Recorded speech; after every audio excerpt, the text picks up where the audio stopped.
2021 adalah tahun di mana harapan perbaikan perekonomian dimulai setelah tahun 2020 lalu sejumlah sektor termasuk perbankan harus menahan kuatnya tekanan dari pandemi COVID-19.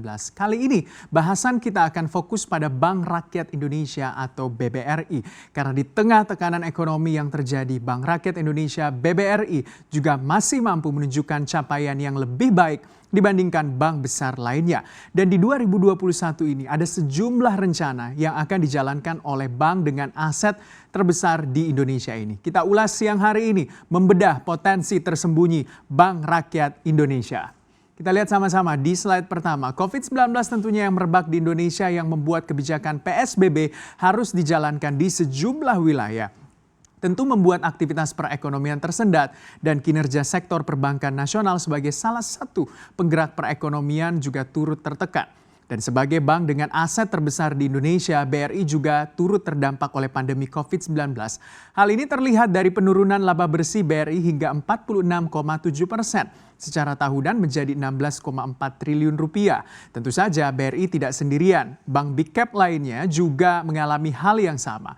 Karena selama pandemi COVID-19, Otoritas Jasa Keuangan mengeluarkan POJK nomor 11 tahun 2020 yang memberikan keringanan kepada debitur untuk melakukan restrukturisasi kredit.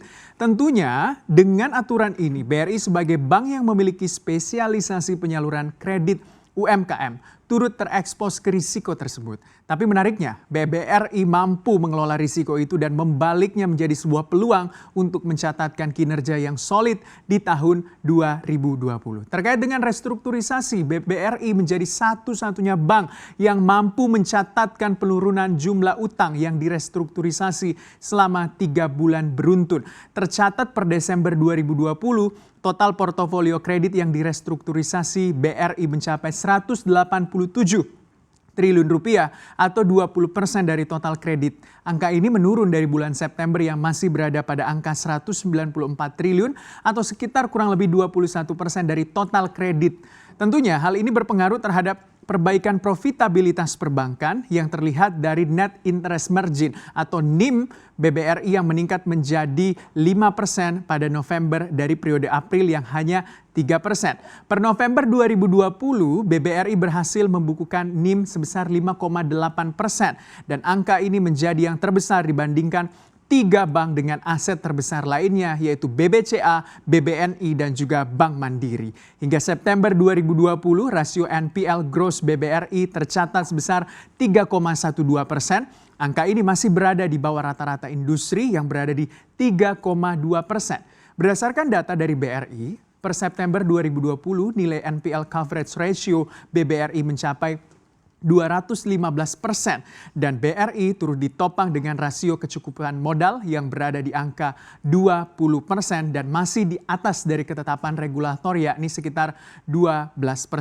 Sekarang kita lihat sama-sama bagaimana perbandingan kinerja BBRI dengan bank-bank lainnya. Kita lihat di sini tercatat BBRI masih mampu membukukan pendapatan bunga bersih yang tertinggi dibandingkan bank big cap lainnya yaitu mencapai 67,2 triliun rupiah. Di tengah tekanan pandemi COVID-19, BBRI juga mengalokasikan pencadangan atau provisi yang tinggi hingga 24,9 triliun rupiah dan di antara bank BUMN lainnya. Laba bersih BBRI masih menjadi yang tertinggi dan dengan data ini bisa dikatakan BBRI mampu melewati tahun 2020 dengan baik dan menatap 2021 dengan mantap. Ditambah juga pada 2021 Bank Rakyat Indonesia memiliki target untuk melakukan sebuah aksi korporasi. Kita lihat sama-sama apa aksi korporasi yang akan dilakukan BBRI. Di next selanjutnya, nah ini dia. BBRI digadang-gadang akan mengakuisisi 2 perusahaan raksasa sekaligus, ya ini PT Pegadaian dan juga PT Permodalan Nasional Madani atau PNM. Hal ini tentunya akan menurunkan biaya dana atau cost of fund dan meningkatkan efisiensi dalam hal biaya operasional, terutama terkait kantor cabang, sistem IT, hingga SDM. Dari sisi PNM dan juga Pegadaian yang nantinya akan menjadi anak usaha dari BRI, keuntungan yang didapat tentu berupa pendanaan dan juga likuiditas dari bank sekelas Bank Rakyat Indonesia. Tercatat saat ini Pegadaian memiliki total outstanding bond senilai 10,8 triliun rupiah hingga 2025. Dan ternyata Lebih dari setengahnya, yakni sekitar 5,8 triliun rupiah akan jatuh tempo pada tahun depan. Dan jumlah ini tentunya terus meningkat di mana total nilai obligasi jatuh tempo sebelumnya selama 22 tahun terakhir hanya 13,42 triliun rupiah yang menunjukkan kebutuhan dana pegadaian dari tahun ke tahun terus meningkat. Sementara itu dari sisi PNM, memiliki outstanding bonds ini bahkan jauh lebih besar yaitu 12,37 triliun rupiah hingga tahun 2025, di mana 4,1 triliun rupiah akan jatuh tempo pada tahun depan. Kebutuhan dana segar bagi PNM juga meningkat, dan ini tercermin dari total nilai obligasi jatuh tempo sebelumnya selama 9 tahun terakhir yang mencapai 6,9 triliun rupiah. Inilah tentunya yang membuat biaya dana atau cost of fund dari perusahaan membengkak dari tahun ke tahun. Biaya bunga PNM pada 2019 sebesar 1,59 triliun rupiah, naik hampir 2 kali lipat dari posisi sebelumnya di angka 0,99 triliun rupiah.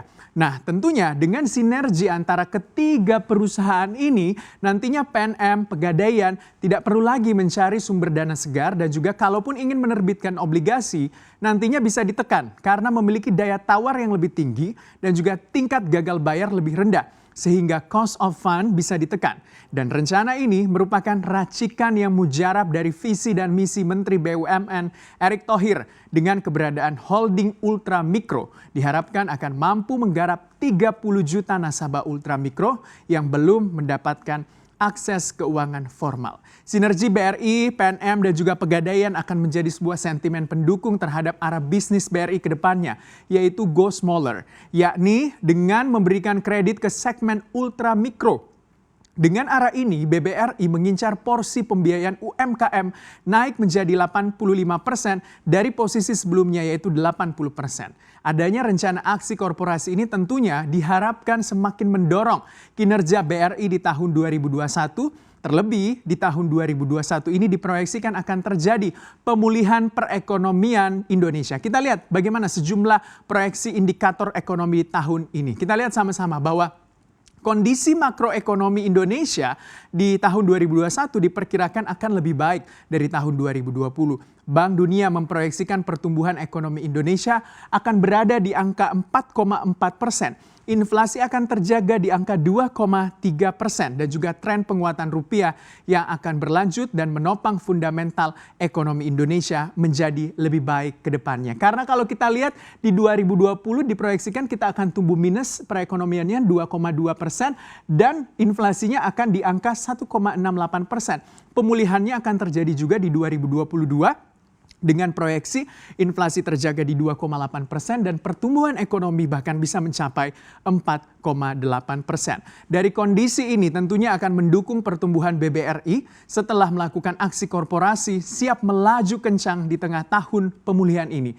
Dengan ekspektasi ketika ekonomi sudah mulai pulih, tentu kredit yang sebelumnya macet karena pandemi akan berkurang, serta peningkatan permintaan kredit juga akan mulai pulih. Dan ketika itu semua terjadi, akan meningkatkan laba usaha dan mengurangi tingkat pencadangan yang akan mendorong peningkatan laba bersih. Kinerja perusahaan berpotensi membaik, dan lalu bagaimana kinerja saham dari BBRI? Kita lihat sama-sama. Nah, kalau ditelisik secara fundamental saham, tentu katalis positif dari aksi korporasi dan outlook perusahaan yang cerah membuat saham BBRI menjadi primadona. Ini terlihat dari nilai pembelian bersih asing di saham BRI sejak awal tahun ini sudah mencapai 3,2 triliun rupiah atau terbesar dibandingkan net foreign buy pada saham-saham lain secara year to date. Nah, lalu seiring dengan fundamental BBRI yang positif, level berapa sebenarnya yang perlu Anda cermati sebagai pelaku pasar pergerakan saham BBRI? Kalau kita lihat dari periode harian, dari indikator Bollinger Band lewat metode resisten batas atas dan juga batas bawah, saat ini sebenarnya BBRI berada di area batas atas dengan Bollinger Band yang kembali melebar, yang juga menunjukkan pergerakan BBRI memang cukup volatil. Untuk mengubah bias menjadi bullish atau penguatan, harga saham BBRI perlu melewati level resisten yang berada di angka atau di area 5.000 yang merupakan level psikologis dari BBRI serta batas Bollinger Band di bagian atas. Kalau konsisten menembus level 5.000, maka berpotensi terjadi tren penguatan ke level 5.608 yang merupakan sebuah level Fibonacci retracement extension 23,6%.